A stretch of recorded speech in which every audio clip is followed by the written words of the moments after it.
Everyone knows what you mean when you refer to a weapon of mass destruction these days. We typically categorize them in one of three ways, either nuclear, chemical, or biological. Essentially is any weapon that can cause mass death and destruction fairly quickly. The term dates back to 1937 when it was apparently coined by the Archbishop of Canterbury. At the time, he was referring to aerial bombardments in Spain that used what today we would think of as standard ordnance. Obviously, those weapons evolved to become bigger and more destructive. And in the future, we can look forward to those weapons evolving to be even worse.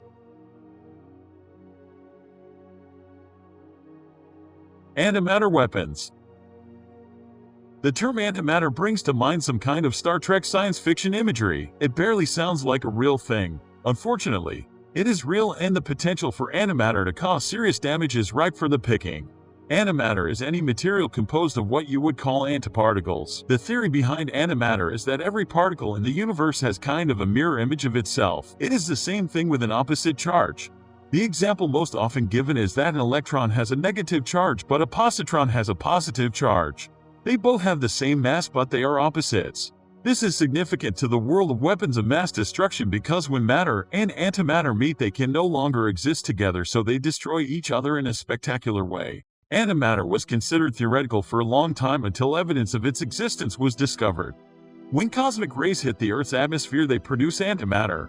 Thunderstorms also seem to produce positrons sometimes, and the Large Hadron Collider is able to produce matter and antimatter as well. When matter and antimatter meet, the result is not just destructive, it's bafflingly destructive. Particle physicist Frank Close has been quoted as saying that if you destroy a kilogram of antimatter, it produces about 10 billion times the amount of energy that you get from destroying a kilogram of dynamite. That works out to 1,000 times more energy than nuclear fission. So if you were able to harness enough antimatter, you could probably destroy the entire planet with not a lot of effort.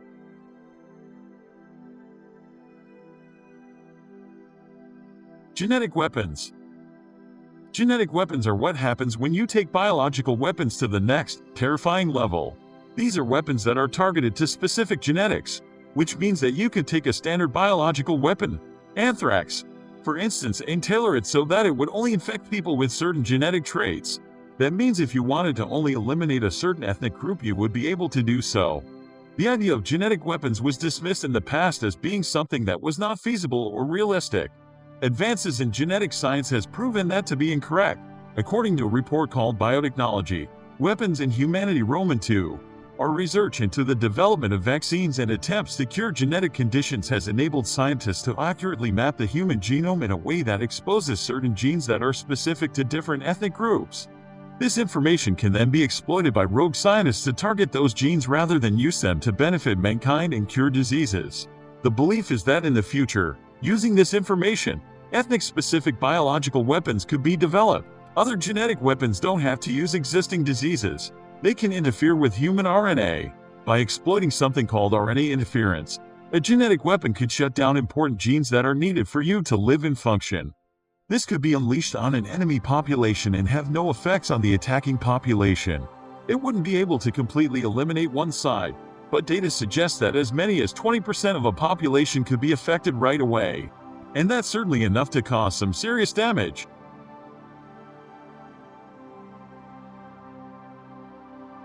High-powered microwave. Star Trek made the word phaser part of everyday language. When you hear the word, you know exactly what it means, even though you've probably never seen such a thing before, because what even is a phaser? Well, now phaser is a real thing and the US military has it. It's their name for a high-powered microwave weapon, looking like a satellite dish fixed atop a shipping container. The phaser is a cannon that emits radio frequency in a cone-shaped beam. Rather than using heat to destroy a target, it can disrupt circuits with a burst of energy. Currently, this technology is being used defensively. The idea is that you would use the phaser to destroy enemy drones. It takes 1 single microsecond for a shot from the phaser to disable a drone's electronics and destroy it. It's also able to take out multiple drones with a single shot because of the shape of the beam it produces. The phaser is the first direct energy defense weapon that has ever been fielded. The Air Force spent just over $16 million producing it and testing was set to be finished by the end of 2020. If the technology is able to prove itself in the field and it's scalable, then the future could see mobile phasers being used with regularity. Aircraft can fly over a population and with just a few bursts effectively destroy every piece of technology below, sending any city back to the Stone Age. Phaser is not the only direct energy weapon that the military has in its arsenal these days. This umbrella term covers weapons including electromagnetics, lasers, and microwave. Between 2017 and 2019, the U.S. military doubled its spending on research into direct energy weapons. That went up to $1.1 billion. China and Russia are of course also investing heavily in these systems as well. The benefits to using direct energy weapons over traditional munitions are fairly clear. To start with, they work at the speed of light. Unlike a traditional missile which could take some time to travel from source to target, a direct energy blast is going to hit a target almost immediately. As well, they can be targeted far more precisely. You can use a laser to shoot somebody in the foot from space if you want to. The weapons are also scalable to take one small target or a much larger area as needed. In May 2020, the U.S. Navy released a video of USS Portland firing a high-energy class solid-state laser at a drone, destroying it. The military is also developing what it calls the Indirect Fire Protection Capability High-Energy Laser, which is said to be about 10 times more powerful than the one that the Navy uses.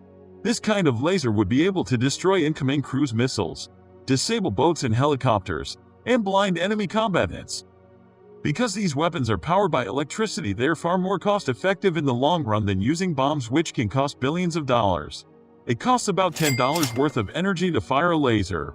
As long as you have electrical power, you always have ammunition. But it also means if you are on the attack with lasers, the enemy will never have that moment when you need to reload or you run out of ammunition.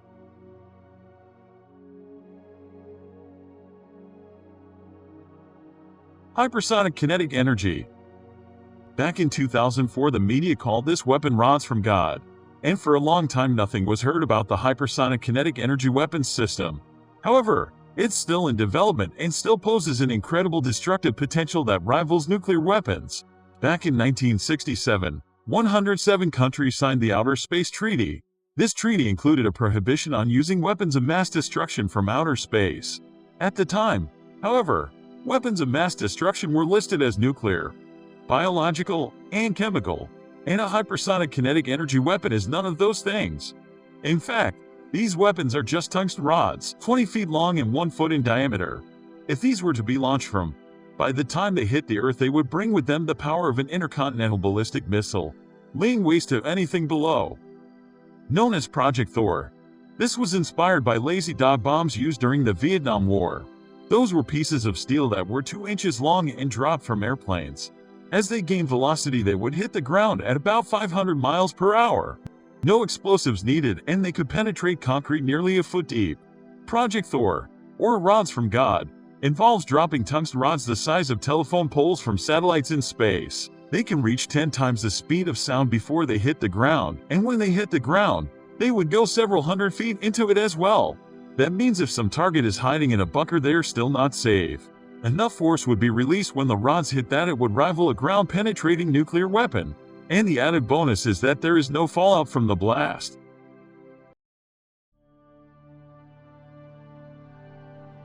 Geophysical weapons.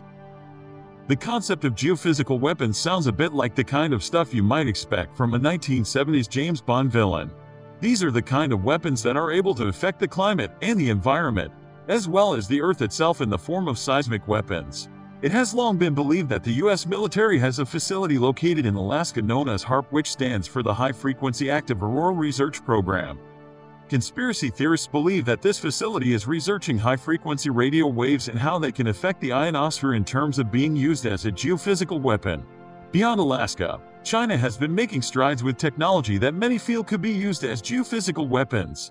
They just recently reported that they've had success controlling the local weather. So while it may sound a lot like fiction, it seems like China has at least had some success moving forward with these plans.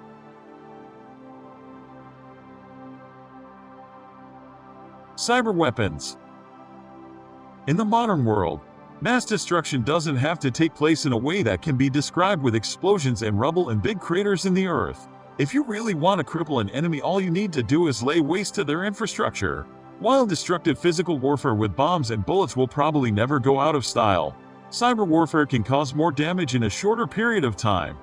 In theory, if you have the capability, Launching a cyber attack can destroy an enemy from within. Communication systems, military systems, even a country's power grid and financial infrastructure can all be either shut down or even erased. There's just short of nothing in the modern world that is not run by computers and managed over a computer network. The ability to control an enemy's weapons arsenals, to cripple their economy, to leave them literally in the dark can all be done from the other side of the world with a team of skilled cyber attack specialists.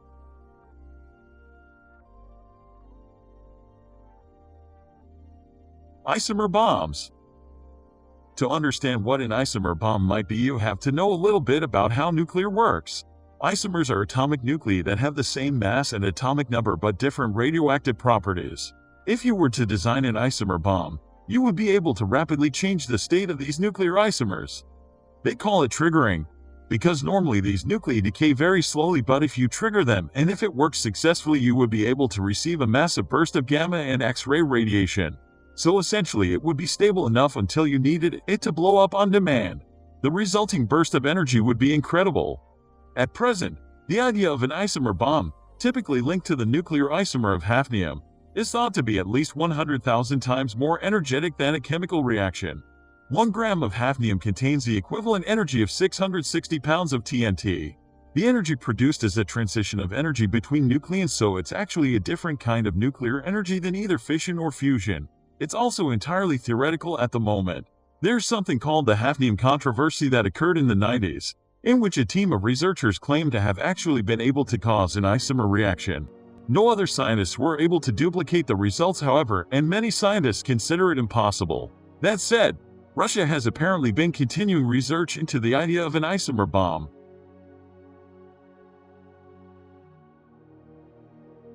Psychotronic weapons.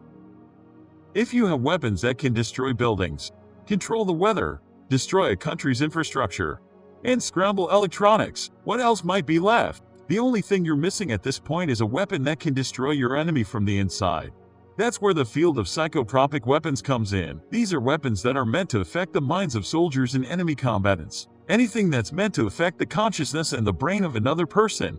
Laid out like this, it sounds utterly preposterous. What kind of weapon can control another person's mind, or make them see things that aren't there? In 2018, research conducted into unexplained injuries suffered by American diplomats in Cuba concluded that there was a possibility the diplomats had been subjected to psychotronic weapons. It was believed that a microwave device was used and the resulting effect was brain injuries. When you're subject to one of these attacks, you can hear noises that sound natural but are actually coming from inside your own head.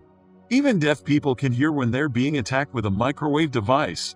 Sounds and words can be beamed directly into someone's head. The effects can be painful and debilitating, even to the point of rendering a victim incapacitated.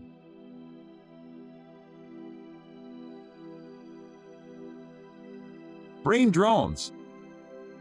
Drones are fairly ubiquitous in warfare these days and have proven to be quite destructive. An unmanned aircraft flown from potentially the other side of the world capable of dropping bombs on any target is definitely something out of nightmares. The only thing that could make it worse is if that person on the other side of the world who is controlling it wasn't actually there. And that's what apparently DARPA has been working on for some time. Autonomous drones powered by a neuromorphic chip are essentially artificial intelligence machines. This is all in the very early and rudimentary stages right now. And we're not quite at the point of having sentinels from the Matrix just yet. But the groundwork has been laid and the technology will continue to advance. The neuromorphic chips are hoped to be able to help these drones recognize their environment and respond accordingly. An extremely off-putting line from a 2014 article stated that there was hope that the chip would offer the potential ability for the drone to feel different levels of safety or affinity for different places. And while safety and an affinity for a place is good, it also implies that a drone might be able to feel the opposite at some point in time as well and potentially react defensively to that. So while no one is promising the future of warfare is going to be emotional drones that know where they are and can react with fear to confrontation, it does seem like that is the road we're heading down. Which of these super weapons do you think is the most destructive? Let us know in the comments section. Subscribe so you do not miss the next part. Thanks for watching.